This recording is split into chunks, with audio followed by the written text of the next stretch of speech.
the 5-day New York immersion of the W&R CETA Postgraduate Diploma Cohort of the 2021-2022 International Leadership Development Program commenced on the 2nd of September in the heart of the economic capital of the world, New York City. The delegation was hosted by the South African Acting Consul General in New York, Ogaufi Mampane, who welcomed the group and provided context into the city and shared opportunities for expansion for South African companies. The issue really is about transformation, and transformation, as I've indicated, is that transforming from where you are in terms of where you're finding yourself in terms of your job to another level, and that's really the crux of this particular program.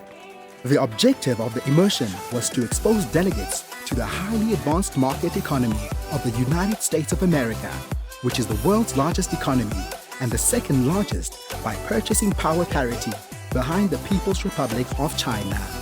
New York City is the heartbeat of the fashion world, and part of the program was to explore some of New York's leading retailers and brands, including Macy's, Calvin Klein, Amazon, Meta, and Costco.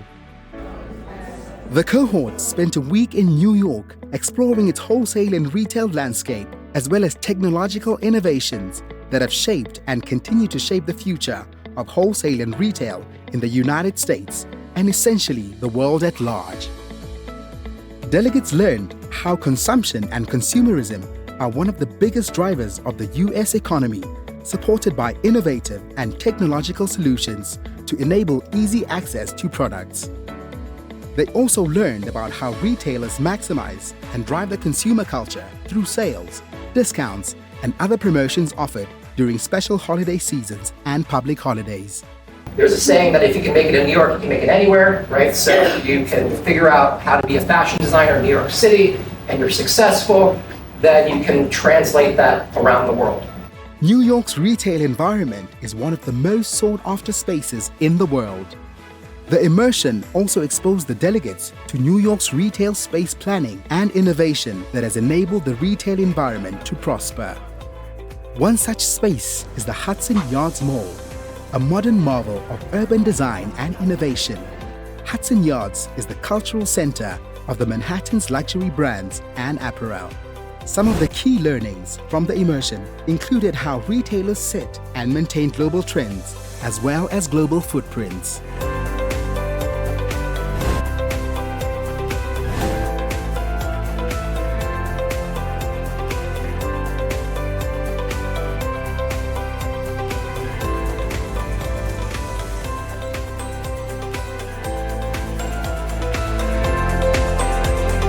Our business has changed after COVID, so we kind of concentrate on the unique items, because if you are not different from the garment district, then you become just another fabric store.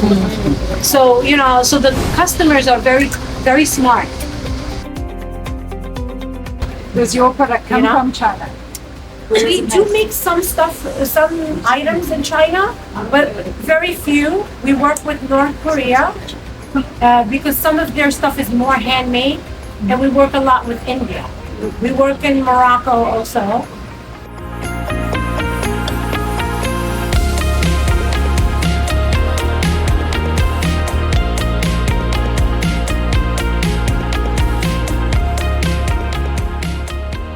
So within the 2 years of working there, I knew that it wasn't ever going to progress that much more, and if I wanted the excitement of being in fashion, I needed to move to a brand. So I ended up at Ralph Lauren, where I was there for 4 years.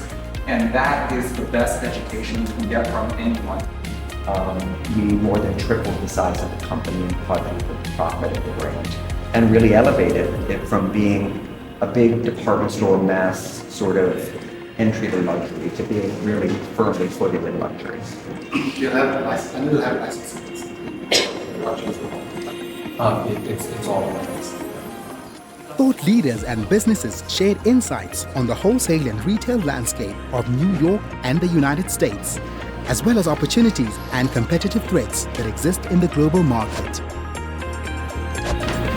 12 one of them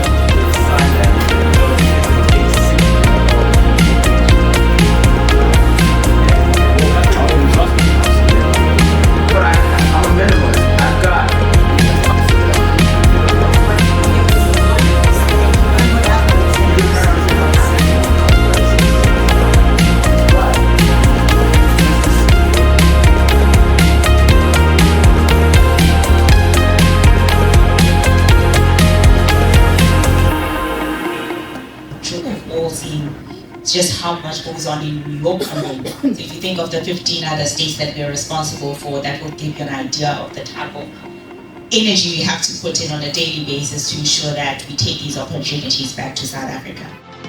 A little bit more about the market that we're in. Bing and I both do trade and investment. We've done it 25 years each plus. Long time here in New York. That I've met over these years tends to have some sort of precondition of the United States market. It's all over the TV, news, media since we're kids growing up. You see New York, everybody thinks they kind of get a sense of it, even if you haven't been here. So if you forgive the start, it's just going to the very obvious, because I think it's important to understand just how different this market is.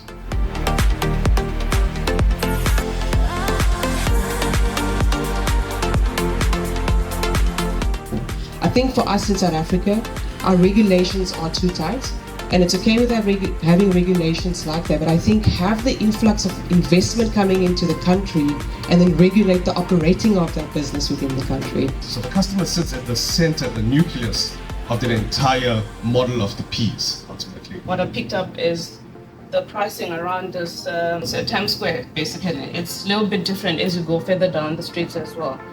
I always say, right product, right price, and in the right place will be perfect. And I think it's the formula for any retail business. There's a lot of work that goes to the program, so that they continue with the program. We really appreciate. Thank the board members. ILDP, developing globally competitive leaders for the wholesale and retail sector.